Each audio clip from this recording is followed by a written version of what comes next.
And if he's banished the Pantheism before he tributes the idea, he'll be able to get an additional piece of advantage from the idea effect in the graveyard as well. So Jawad prepared to actually go second there. He's got a couple of hand traps to see there. He's played Max C. Yes, so Jawad has actually built his deck designed around going second. He is filled up on hand traps and maximizing the Spiral Tuft, which is very good for breaking an established board. Ooh, it's interesting. We haven't seen the Pantheism being played by Glenn there, instead opting to set the Monarchs Erupt. Yeah. I'm not sure how well that will favour him at this point. I think he was just basically trying to play around that Max C. He doesn't want to put any more cards in his opponent's hand.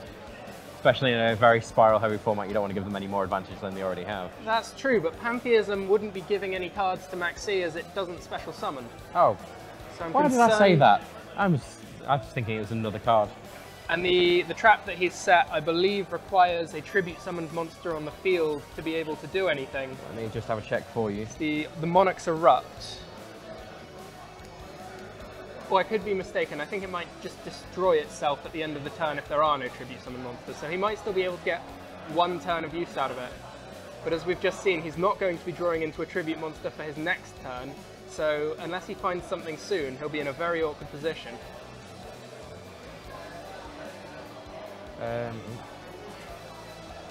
Activate if you have no cards in your extra deck and control a tribute summon monster. Negate effects of all face-up monsters on the field. Well, it's just been destroyed anyway, Yeah. unfortunately.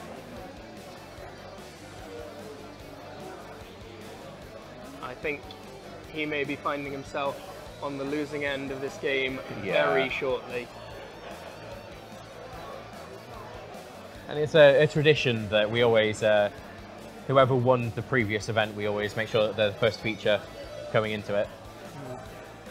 As we can see, Jawad did not lose his stride. Absolutely not.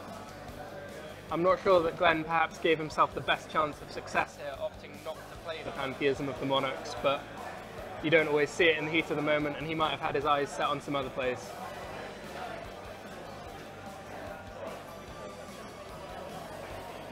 So we'll see Jawad really capitalising on the advantage generated from Spiral Master Plan. Yep. Getting him 3 additional cards to go behind this Decode Talker he'll be summoning.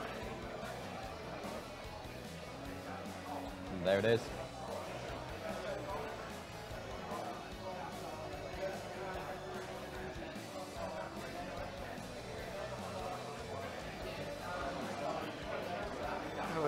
Was there a Spiral Big Red in Jawad's hand as well? Because if so, he'll be able to use that at this point. I believe I did. Yeah, there's one. I just saw him flick through it. He'll be able to get back his Helix or Master Plan here. He hasn't yet found his way to the Quick Fix, but that can be fixed with the Resort that he's just added, with the effects. I'm just reading the Monarchs Erupt there again. Do you have any graveyard effects? Unfortunately not. Nope.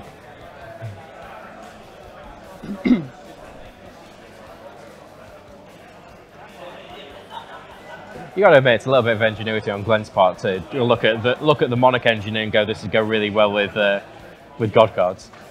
Well, yeah. I mean, they need tribute monsters, and the Monarch low-level monsters with the Adia and Eidos are very well suited to be able to get those out, but I'm not sure how well that stands up against something with the speed of a Spiral deck. No, it's Spiral always who has been dominating the format pretty much since Double Helix came out there. See the Sleeper coming down here.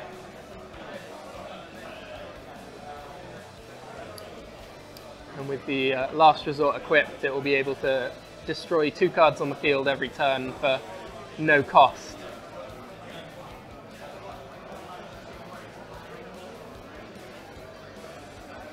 See, activating the effect takes out 2 monsters and is prevented from being destroyed itself by the Last Resort.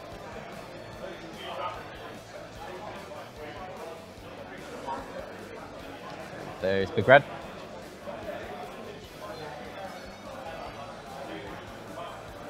So we'll see the Decode Talker at 3,300 here, attacking over the 800 attack. That will be 2,500 damage. And then we'll see 2,800 from the sleeper, and then 19 should finish the job from the double helix. I believe so. It does look about right. I think that comes up to 8,200 in total.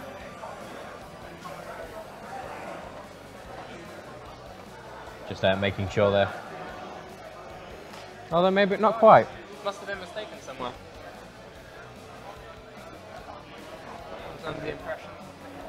Oh no, that would be 7,200. Yes. So we'll have left Glenn on 800. But I don't think Jawad is in particularly worried position at this point. Yeah, Glenn is 300 left. 300? 300. Ah, of course, the idea was in front of the decode talker, so it will have gained an additional 500 yes. attacks. Always forget about that up arrow. Yeah.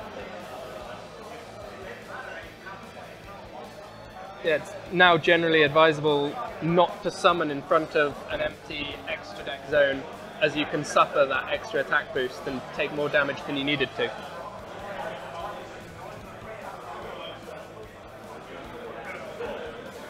So we see Sleeper's effect coming in again, I believe.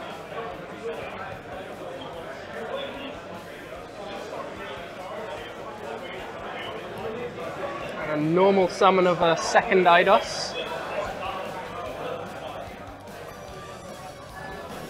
I'm not sure what the other card is in Glenn's hand, but I don't know if there's anything that he's even able to play in this situation.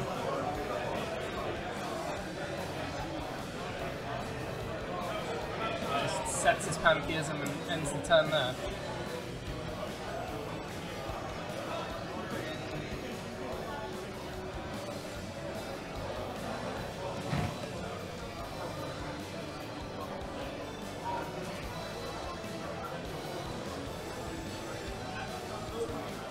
And that's it for game one.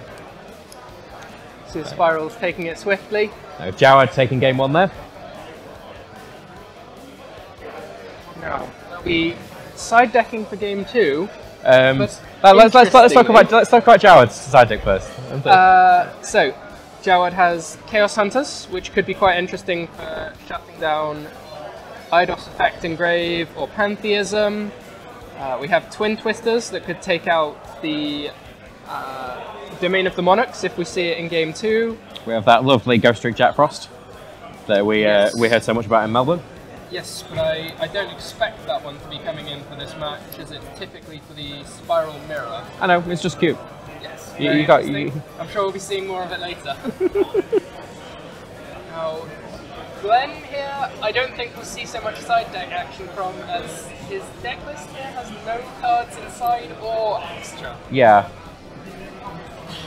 Oh, just a small note. This is Glenn's first regional. He's very excited, especially to be on stream. It's a very exciting place to be.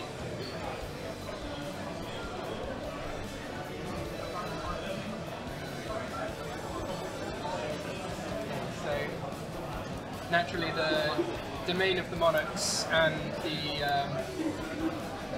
trap card Monarchs are up require no cards in extra deck, but the omission of cards in the side deck might not be such a tactical advantage here.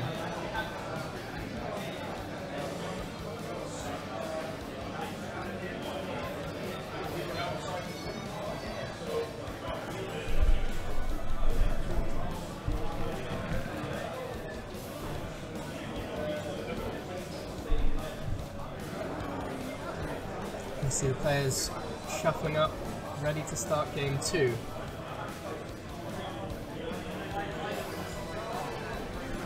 So Jawad's deck is designed to go second, so I suspect he'll be hoping for that. But as a Monarch deck, Glenn is likely to want to play first. Let's see what the hands are.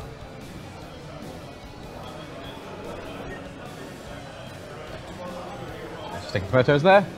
So we have, that's Jawad's hand there. That's a drone, a quick fix. Is that a... Super Agent, Floodgate Trap Hole, and Foolish Burial Goods. Cool. And then for Glenn we have Link Slayer again, Idea, Pantheism, the Obelisk, making an appearance, and another spell card that I can't quite make I'm not out. quite sure it is. Oh, he's summoned all 3 cards. Same start as we saw in game 1. Let's see if he can capitalise on the position a bit more this time. He's going straight for the obelisk by the looks of things. He is. Obelisk And I the believe Tormentor that is the first time that Obelisk the Tormentor has ever been summoned on the live stream. I don't know if that's correct, but it's an exciting moment. It is. Yeah, Jawad, reading the card. That he hasn't learned from game 1, and he may have summoned it in front of the Decode Talker again. Oh, no. Oh, no. In the middle. In the middle.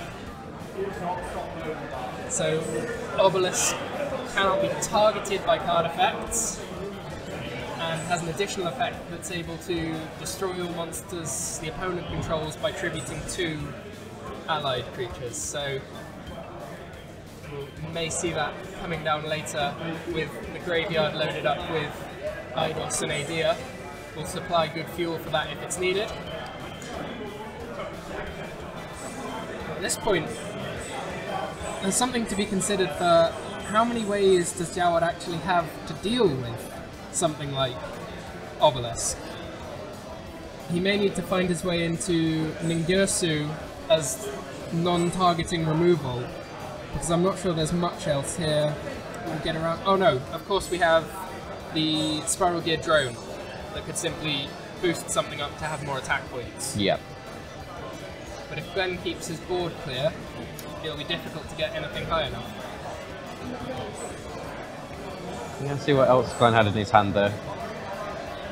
It was the Pantheism, and then I'm not quite sure what that card is on the right there.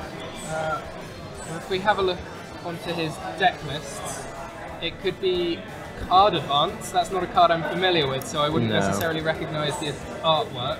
I will have a quick look. Or is it the corner of 1 for 1? It could actually be. I think it might be 1 for 1.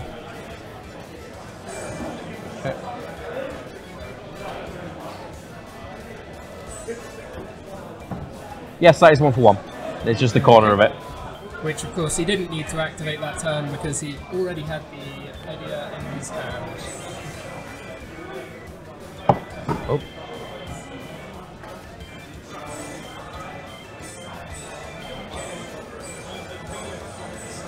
It appears that the effect of Eidos was activated to summon the idea still in turn 1. I'm not entirely sure why that would have come down, but perhaps it's just an attempt to wall up and prevent any damage if there is anything interesting happening on the spiral side of the table with Jawad. Jawad here using the effect of drone to gain information on the top cards of the deck, useful both for planning what's going to be happening in the next turns and of course to be able to activate the spiral effects and have better luck guessing what might be on the top of the deck. Do occasionally see players that activate the effective drone, put the cards back, and then forget very quickly thereafter. Memory like a goldfish. Were you? Did you watch any of the YCS Melbourne stream? Unfortunately, I was very busy with exam revision. No, that's fair. There was Lockie, Luke Withington's co-host, spent the entire time whilst he was watching Spiral matches with his phone. Looking at James Bond film names to see how many puns he could fit into the match.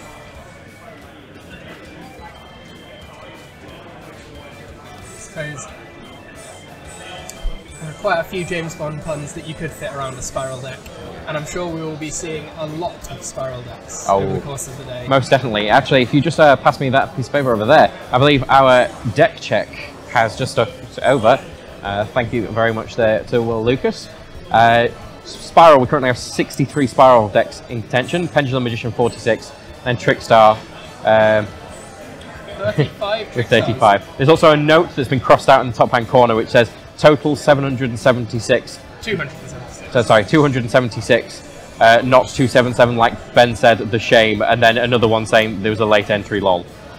So we are actually the 277 players that we were. We have a few 60 card decks in there. Some frogs, that's nice to see. Okay, I wasn't expecting such a strong showing from the Paleozoic deck. Quite a few. 33 one-offs. Dino Burning Abyss. Invoked. Yeah, we have a good spread. We obviously see the three kind of main decks that have been being played this It's meta. interesting that we see Pendulum Magicians coming in with 46 decks. They didn't have a particularly strong showing of Melbourne, only achieving 1 top cut place, but they're still being favoured by the players here, it seems. See, I find that in the UK, a lot of players like Pendulum Magician. A lot of UK players talk about nothing else than Pendulum Magician or Spiral. Okay. Well, clearly we do see the Spirals out in force as we were expected. And Trickstar's always a good shout because Trickstar just has such a good matchup against Spiral. Yes, well, Trickstars, I seem to have found that they have a good matchup against anything so long as the game gets shut down and slowed down by the hand traps. So long as neither player is really resolving any big combos, the Trickstar player is favoured for the incremental advantage that they build up through Candina and Licorice Recursion every single turn.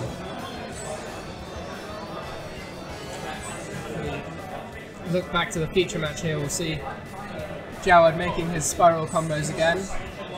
Just remains to be seen what his plan is to deal with the 4,000 attack point wall that's sat on the other side of the board. What's that he's just summoned there? He's got a Borreload in his extra monster zone, a Spiral Double Helix, and a Spiral Quick Fix, which he's used to search for the Spiral Last Resort. And there's the result. Activates the resort.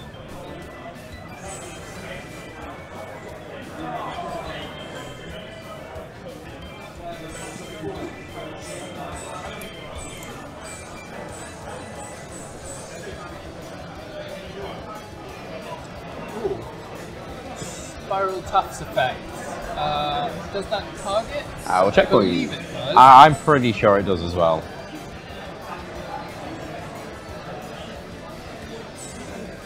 I think it might just be Ningirsu that has the non-targeting removal for Jawad, which he does have access to if he chooses here. He could link his double helix with the Borreload, but instead it looks like he'll be going for the Decode Talker. It says target there. Considering Trigate Wizard,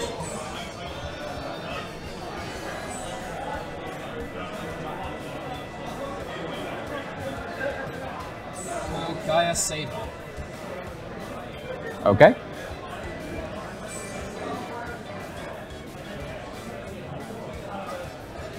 I think you'd be going for the Ningirsu here to try and get red. That. Unless he has another way to get his attack high enough to beat over the obelisk. Or of course you could just use the effect of Last Resort to go around it. Oh. Or we could have just been completely ignoring the fact that Borreload doesn't target either, and can simply take control of the obelisk and attack directly for game. Oh. Well, this was a... And there is the handshake. So that is Jawad taking that game at 2-0, but we got to see a very nice obelisk hitting the field there. So let's talk a little bit more about that in our post-match discussion.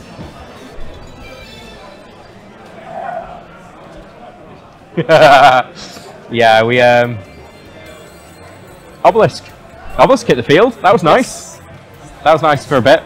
And we spent all of our time looking for the non-targeting removal options when the best one was on the board in front of us. Why bother removing the obelisk when you can simply steal it and attack the game? Yeah, and it's a lot of attack as well. Yeah. Yeah. Wow. So, an interesting first round for our tournament here.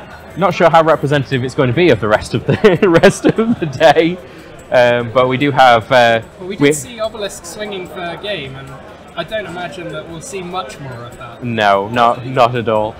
We actually do, looking at what we've got here, we were actually picking out, we have a fair few players that have travelled quite a bit to be able to get here as well. We have a few players from Italy and a Raphael Nevins here as well. We've got players from all over Europe.